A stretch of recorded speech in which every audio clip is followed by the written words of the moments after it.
దేవుడి పరిశుద్ధ నామమునకు వందనములు. మీ అందరికీ ప్రైజ్ ది లార్డ్. సజీవ వాహిని వారు నిర్వహించు conquerors no more chains youth మీటింగ్కి ప్రభు పేరిట మీ అందరికీ ఆహ్వానాన్ని తెలియజేస్తున్నానండి. జూమ్లో మాతో పాటు జాయిన్ అయిన మీ అందరికీ కృతజ్ఞతలు.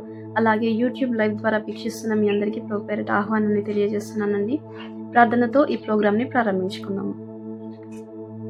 ప్రేమ కనికరము కలిగిన నా ప్రియ పరలోకపు తండ్రి, ఈ ఘనమైన నామంకి లెక్కలేని వందనాలు స్తుతులు స్తోత్రములు చెల్లిస్తున్నాను దేవా. గడిచిన దినం మొదలుకొని ప్రభా, ఈ దినం వరకు తండ్రి నీ కృపలు మమ్మల్ని భద్రపరిచినందుకు స్తుతులు స్తోత్రములను చెల్లిస్తున్నాం ప్రభా. దేవా, మన తండ్రి కాంకరర్స్ నో మోర్ చైన్స్ అనే యూత్ మీటింగ్ ద్వారా మేము మరి ఒక్కసారి కలుసుకునే భాగ్యాన్ని మాకు అనుగ్రహించినందుకు వందనాలు ప్రభా. ఎక్కడ 2-3 నా నామంలో కూడి ఉంటారో అక్కడ నేను ఉంటానని సెలవిచ్చిన దేవా, మా మధ్యలో నీవు ఉన్నందుకు నీకు స్తుతులు స్తోత్రములను మహిమ చెల్లిస్తున్నాను దేవా. యేసురాజా తండ్రి, మరి ఈ ప్రోగ్రాం ఆది మొదలుకొని అంతం వరకు నీవే తోడుగా ఉండమని దేవా, నీ ఆత్మ నడిపింపును మా అందరికీ నీ అనుగ్రహించమని వేడుకుంటున్నానయ్యా. అలాగే దేవ రక్షకుడా, మరి వాక్యాన్ని తండ్రి రక్షకుడా విత్తనయ్య ఉన్న తండ్రి రక్షకుడా, మరి బ్రదర్ జాన్ వెస్లీ గారిని ప్రభా నీవు ప్రత్యేకంగా అతని రక్షకుడు అభిషేకించి ప్రభా నాయన నీ ఆత్మాభిషేకము ఆ అన్న లోపల ఉంచి దేవరక్షకుడా, మరి అన్నగారు తన రక్షణ వాక్యము చెప్పుచున్న ప్రభా నీ స్వరాన్ని ప్రభా అన్న ద్వారా మాకు వినిపించమని వేడుకుంటున్నాను ప్రభా. నా తండ్రి రక్షకుడు వినగలిగిన చెవులని గ్రహింపగలిగిన మనసుని వ్యతిరేక హృదయాన్ని దయచేయని ప్రభా. ప్రతి ఒక్కరు యవనస్తులకి ప్రభా ఈ వాక్యము ఆశీర్వాదకరంగా ప్రభా, ఈ ప్రోగ్రాం ఆశీర్వాదకరంగా ఉంటకు సహాయం చేయమని వేడుకుంటున్నాను తండ్రి. నీ ఆత్మ కార్యాన్ని జరిగించమని వేడుకుంటున్నాయా. అదే రీతిగా ప్రభా నా తండ్రి రక్షకుడా, మన తండ్రి ఈ ప్రేయర్ అంతట్లో దేవరక్షకుడా ఎటువంటి ఇంటర్నెట్ ఇంటరప్షన్స్ లేకుండా ప్రభా సమస్తమును దేవరక్షకుడా స్మూత్గా జరుగుటకు సహాయం చేయమని వేడుకుంటున్నాం ప్రభా. నా తండ్రి రక్షకుడా సాతానుగాడు ఏ విధము చేతనైనా ప్రభా మరి ఇందులో దూరకుండా ప్రభా నీవే కాపాడి ప్రభా సమస్త కీడంతటి నుండి మమ్మల్ని దూరపరిచి మాకు క్షేమాన్ని అనుగ్రహించమని ఈ ప్రేయర్ అంతటినీ ప్రభా రక్షకుడా నీ హస్తాలకు అప్పచెప్తూ నజరేయుడనే యేసు నామములో అడిగి వేడుకుంటున్నాను తండ్రి. ఈరోజు మనకు వాక్య సందేశాన్ని అందించడానికి మన మధ్యలో బ్రదర్ జాన్ వెస్లీ గారు ఉన్నారు. ఈ సమయాన్ని వారికి అందజేస్తున్నాను. Brother, over to you.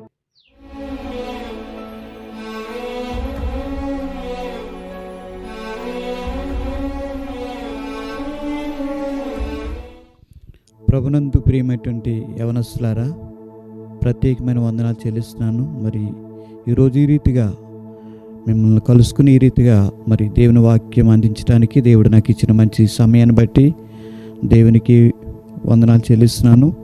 మరి సమయంలో కొద్ది నిమిషాలు దేవునికి వాక్యాన్ని మనం ధ్యానించుకుందాం. మరి ఈ రోజున మనము ధ్యానించుకునే అంశం ఏంటంటే మాదిరి అనేటువంటి అంశం మీద కొన్ని విషయాలు మీకు జ్ఞాపకం చేయాలని మరి ఇక్కడ ఈ సమయంలో నేను నిలబడి ఉన్నాను. కాబట్టి మన జీవితాల్లో మాదిరి కలిగిన వారిగా ఉండాలి. మాదిరి అనేటువంటిది చాలా ప్రాముఖ్యమైనది. బైబిల్ గ్రంథం అంతా కూడా బైబిల్ ధ్యానించినప్పుడు భక్తుల జీవితాలు మనకి ఒక మాదిరిని చూపిస్తున్నాయి. అదేవిధంగా ప్రపంచాన్ని మనం ఆలోచన చేసినప్పుడు ప్రపంచం కూడా ఆలోచన చేసినట్లయితే మరి క్రైస్తవులు వారు విశ్వాసమందు వారు జీవించినప్పుడు వారి జీవిత చరిత్రలు చూసినప్పుడు ఈ లోకానికి ఒక మాదిరి చూపించి లేకపోతే ఒక మాదిరిని విడిచిపెట్టి వెళ్ళినట్టుగా కూడా మనము చూడగలుగుతున్నాం. మరి మనం చూసినట్లయితే మదర్ తెరీసా కూడా ఒక మాదిరి. ఆమె మరి ప్రేమించటంలో ఎంత మాదిరి చూపించిందో కూడా మనము పుస్తకాల్లో మనము ఆమెను గురించి చాలాసార్లు మనము చూసి ఉన్నాం. కాబట్టి క్రైస్తవుడు అనగా ఒక మాదిరికరమైన జీవితాన్ని జీవించేవాడే క్రైస్తవుడు. కాబట్టి మీ జీవితాల్లో యవనస్తులని మీరు ఒక మాదిరికరమైన జీవితాన్ని జీవించాలని ప్రభు కోరుచున్నాడు. మరి తిమోతి రాసినటువంటి మొదటి పత్రికలో మరి ఇక్కడ తిమోతికి పౌలు గారు కొన్ని సూచనలు చేశాడు. ఆ విషయాలు మనము ఈ దినాన మనము ధ్యానించుకుందాం ఈ సమయంలో. మరి ఎఫెసీలో ఉన్నటువంటి సంఘానికి యవన కాపరిగా తిమోతిని మరి పౌలు గారు పంపించున్నారు. కాబట్టి యవన సేవకుడైన తిమోతికి కొన్ని విషయాలు నేర్పిస్తున్నాడు. ఆ మాటలు మనం ధ్యానించుకుందాం. తిమోతి రాసినటువంటి మొదటి పత్రిక 4వ అధ్యాయంలో 11వ వచనంలో నీ యవనమును బట్టి ఎవడును నిన్ను తృణీకరింపనీయకము గాని మాటలోను ప్రవర్తనలోను ప్రేమలోను విశ్వాసంలోను పవిత్రతలోను విశ్వాసులకు మాదిరిగా ఉండుము. ఇక్కడ మాదిరి అనేటువంటి మాటను మనము స్పష్టంగా చూడగలుగుతున్నాం. మరి యవన సేవకుడైనటువంటి ఆ యొక్క తిమోతికి రాస్తూ అంటున్న మాట, నీ యవనమును బట్టి ఎవరు కూడా తృణీకరింపనీయకము. అంటే నీ యవన జీవితాన్ని బట్టి ఎవరు కూడా నిన్ను తక్కువగా చూసేటట్లుగా చేసుకోవద్దు. నీవు నీ మాటలో మాదిరి ఉండాలి, మాటలో కూడా నీవు మాదిరి కలిగిన వ్యక్తిగా ఉండాలి.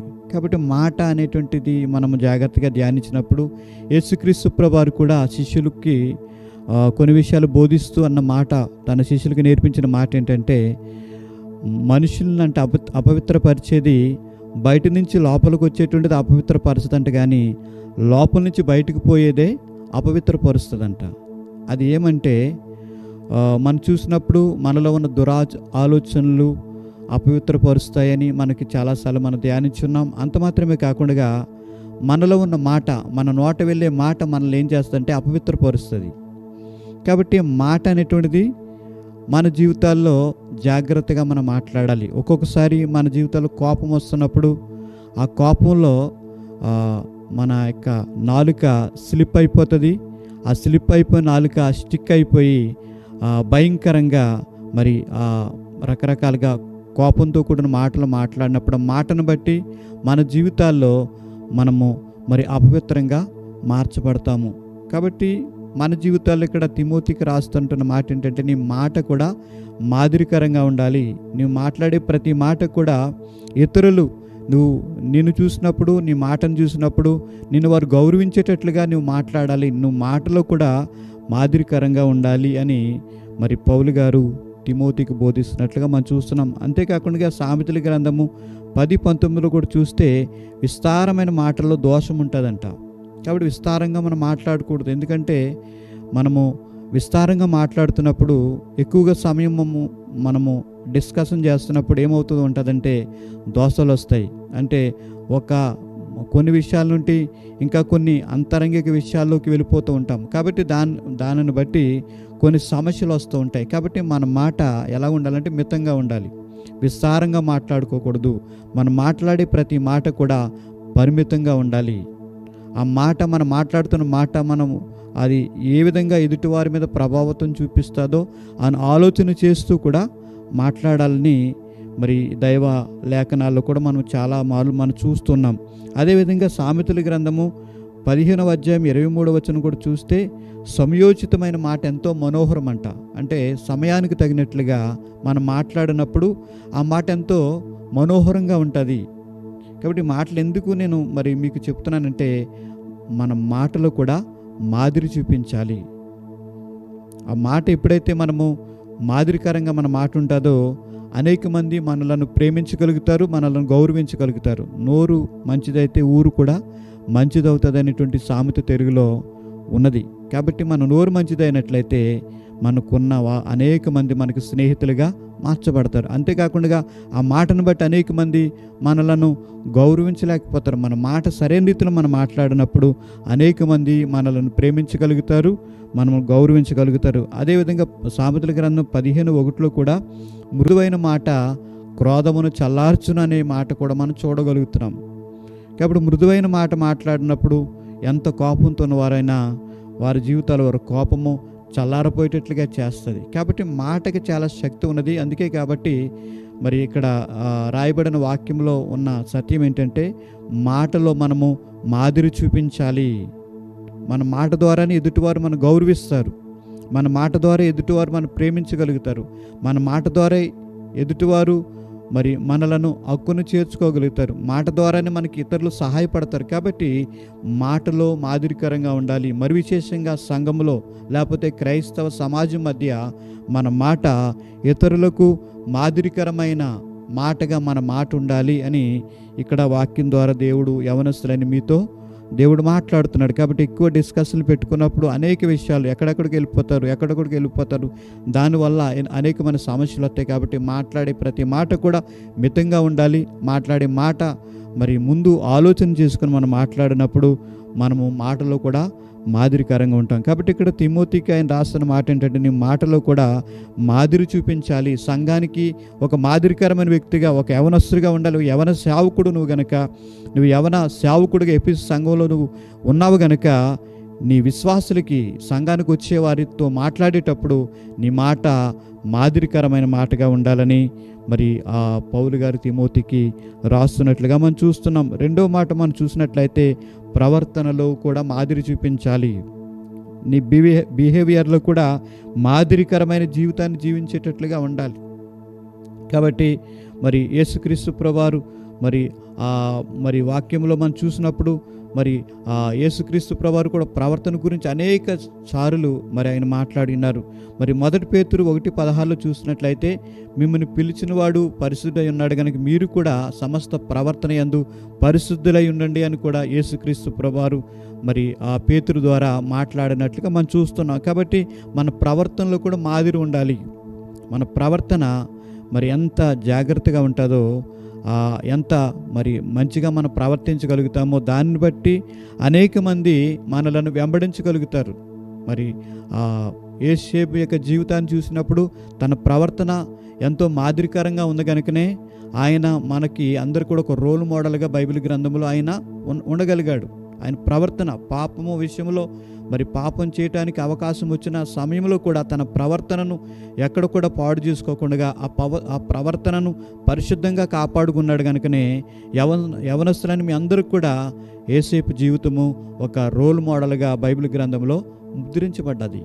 కాబట్టి మీ జీవితాలలో మీ ప్రవర్తన విషయంలో చాలా జాగరూకులై ఉండాలి, జాగ్రత్త కలిగిన వారుగా ఉండాలని కూడా ఈ భాగం ద్వారా యవన బిడ్డలని మీరు నేర్చుకోవాలి. ప్రవర్తనలో కూడా మాదిరి కావాలి. సంఘములో కానీ, సంఘ వెలుపట కానీ, అదేవిధంగా సమాజంలో కానీ మీరు ఉంటున్నప్పుడు మీ ప్రవర్తన చాలా జాగ్రత్తగా కాపాడుకోవాలి. మీ ప్రవర్తన ఇతరులు ఫాలో చేసేటట్లుగా, ఇతరులు అనుకరించేటట్లుగా, ఇతరుకి మాదిరికరంగా మీ ప్రవర్తన జీవితం ఉండాలని కూడా వాక్యము స్పష్టంగా మనతో మాట్లాడుతున్నది. అదేవిధంగా ప్రేమలో కూడా రెండో మాట చూస్తే, మూడో మాట చూస్తే ప్రేమలో కూడా మనము మాదిరి చూపించాలి. ఇతరులను ప్రేమించే విషయంలో కూడా ఆ యొక్క మాదిరి మనం చూపించేటట్లుగా ఉండాలి. మరి మనం మదర్ తెరిసాను చూసినప్పుడు ఆమె ప్రేమలో ఒక మాదిరికరమైన వ్యక్తిగా ఉన్నది. ఆమె ఎంతగా అలనాడు మరి ఆ జబ్బుతో ఉన్న వారిని ఎలాగైతే ప్రేమించిందో, దేవుని ప్రేమను ఎలాగైతే క్రియలో చూపించిందో, ఎలాగా మరి ప్రేమకు ఒక మాదిరిగా మదర్ తెరిసా ఈ తరంలో మనకు కనబడుతున్నది. కాబట్టి మన జీవితాల్లో కూడా యేసుక్రీస్తు ప్రభువారు ఈ లోకాన్ని ఎలాగైతే ఆయన ప్రేమించగలిగాడో మన జీవితాల్లో కూడా అటువంటి ప్రేమ కలిగిన వ్యక్తులుగా ఉండాలి. ప్రేమ అనేటువంటిది చాలా ప్రాముఖ్యమైనది. కాబట్టి మన జీవితాల్లో మరి ప్రేమలో కూడా మాదిరికరమైన వ్యక్తులుగా ఉండాలని ఇక్కడ మరి పౌలు గారు తిమోతికి నేర్పిస్తున్నాడు. కాబట్టి నువ్వు సంఘాన్ని ప్రేమించే విషయంలో, సంఘ విశ్వాసులను ప్రేమించే విషయంలో, లేకపోతే సంఘాన్ని నడిపించే విషయంలో, సంఘ కార్యక్రమాల విషయంలో, అన్ని విషయాలు కూడా ప్రేమతో చేయాలి. ప్రేమ కలిగిన వారు ఉండాలి. నిన్ను చూసినప్పుడు నిన్ను అనుకరించేటట్లుగా ఉండాలి అని మరి ఆ తిమోతికి రాసినట్లుగా మనం చూస్తున్నాం. ఇంకొక మాట కూడా చూసినట్లయితే విశ్వాసంలో కూడా నీవు మరి మాదిరిగా ఉండాలి. విశ్వాసులకి నీ విశ్వాసాన్ని చూపించే విషయంలో కూడా ఒక మాదిరికరమైన జీవితాన్ని జీవించేటట్లుగా ఉండాలి. మనము దానియేలు గ్రంథానికి వెళ్ళినట్లయితే షడ్రకు, మెషకు, అబేద్నెగోలు అందరూ కూడా నలుగురు యవనస్తులు కూడా వారి విశ్వాసంలో ఒక మాదిరిని చూపించారు. వాళ్ళు ఒక రోల్ మోడల్గా ఉన్నారు. వాళ్ళంతా కూడా ఆ నలుగురు కూడా చక్కటి విశ్వాసాన్ని మరి కనబర్చారు కనుకనే వారు మరి ఒక మాదిరికరమైన జీవితాలను మనకు చూపించగలిగారు. కాబట్టి యవనస్తులైన మీ జీవితాల్లో విశ్వాసం విషయంలో మరి ఎటువంటి రోల్ మోడల్గా ఉంటున్నావు? నిన్ను అనుకరించగలుగుతున్నారా? లేకపోతే నిన్ను వారు మరి ఫాలో చేయగలుగుతున్నారో లేదో ఇక సమయంలో నిన్ను నీవు ఒకసారి గ్రహించాలని ప్రభు పేరట నేను కోరుచున్నాను. అదేవిధంగా ఇంకొక మాట కూడా చూస్తే పవిత్రతలో కూడా ఒక మాదిరికరమైన జీవితాన్ని జీవించాలి. పవిత్రతలో కూడా ఒక మాదిరి ఉండాలి. మరి ఆ పవిత్ర ప్రవర్తన లేకపోతే పవిత్రంగా జీవించే విషయంలో కూడా నిన్ను అనేక మంది అనుకరించేటట్లుగా, నిన్ను అనేక మంది చూచేటట్లుగా, నీ పవిత్రమైన జీవితాన్ని అనేక మంది వెంబడించేటట్లుగా కూడా నీ జీవితం ఉన్నప్పుడు అనేకులకు నువ్వు మాదిరికరంగా ఉంటావు. కాబట్టి 5 విషయాల్లో కూడా మాదిరిగా జీవించాలి అని మరి తిమోతికి పౌలు గారు రాసినట్లుగా ఈ సమయంలో యవనస్తులందరూ అయినటువంటి మీ అందరితో కూడా దేవుడు మాట్లాడుతున్న మాట, 5 విషయాల్లో కూడా మీరందరూ కూడా ఒక మాదిరి చూపించేవారు ఉండాలి. మాదిరి అనేటువంటిది చాలా ప్రాముఖ్యమైనది. నీ భక్తి, లేకపోతే నీ విశ్వాసము, లేకపోతే నీ ప్రవర్తన, నీ మాట, అదేవిధంగా ఇతరులను ప్రేమించే విషయంలో మరి విశ్వాసం చూపించే విషయంలో, నీ పవిత్రమైన జీవితం విషయంలో కూడా విశ్వాసులకు మాదిరిగా ఉండాలి అని మరి ఎంతో స్పష్టంగా మరి యవన సేవకుడైనటువంటి తిమోతికి పౌలు గారు రాసినట్లుగా మనము చూస్తున్నాం. కాబట్టి మీ జీవితాల్లో మాదిరికరమైన జీవితాన్ని జీవించండి. అప్పుడు ఖచ్చితంగా దేవుడు ఆశీర్వదించగలుగుతాడు. కాబట్టి మాదిరి లేనట్లయితే, నీ యొక్క ప్రవర్తన లేకపోతే నీ జీవితం సరిగా లేనప్పుడు నిన్నెవ్వరు కూడా అనుకరించలేరు, నిన్నెవ్వరు కూడా మరి ఫాలో చేయలేరు. కాబట్టి నిన్ను అనుకరించాలి, లేకపోతే నిన్ను ఒక మోడల్గా తీసుకోవాలంటే నీవు ఒక మాదిరికరమైన వ్యక్తిగా, లేకపోతే ఒక మాదిరికరమైన యవనస్తుడిగా ఉన్నప్పుడు అనేకులు నిన్ను అనుకరించగలుగుతారు, అనేకులు నిన్ను ఫాలో చేయగలుగుతారు. కాబట్టి యవన బిడ్డలని మీరందరూ కూడా మరి మీరు జీవించే జీవితంలో, మీ ప్రవర్తనలో, అదేవిధంగా మరి దేవుని ప్రేమించుట విషయంలో, అదేవిధంగా సంఘాన్ని ప్రేమించుట విషయంలో, సంఘ విశ్వాసుల పట్ల ఆ యొక్క మరి అగాపే ప్రేమ చూపించే విషయంలో మీరందరూ కూడా మాదిరికరమైన జీవితాన్ని జీవించాలని మరి ఇక వాక్యం ద్వారా దేవుడు మీతో మాట్లాడి ఉన్నాడు. కాబట్టి మీరు ఎక్కడున్నప్పటికీ కూడా ఒక మాదిరి నేను ఒక మాదిరిగా ఉండాలి, నా వెనకాల వచ్చే వారికి నేను ఒక మాదిరిగా ఉండాలి, నా ముందున్న వారికి నేను ఒక మాదిరిగా ఉండాలి అనే ఒక నిశ్చయతతో కూడినటువంటి మనసుతో మీరు జీవించినప్పుడు మాత్రమే భక్తుల విశ్వాసంలో మరి బైబిల్ గ్రంథంలోని భక్తులు ఎలాగైతే వారు ఒక మాదిరికరంగా జీవించగలిగారు, మీరు కూడా అలాగే జీవించగలుగుతారు.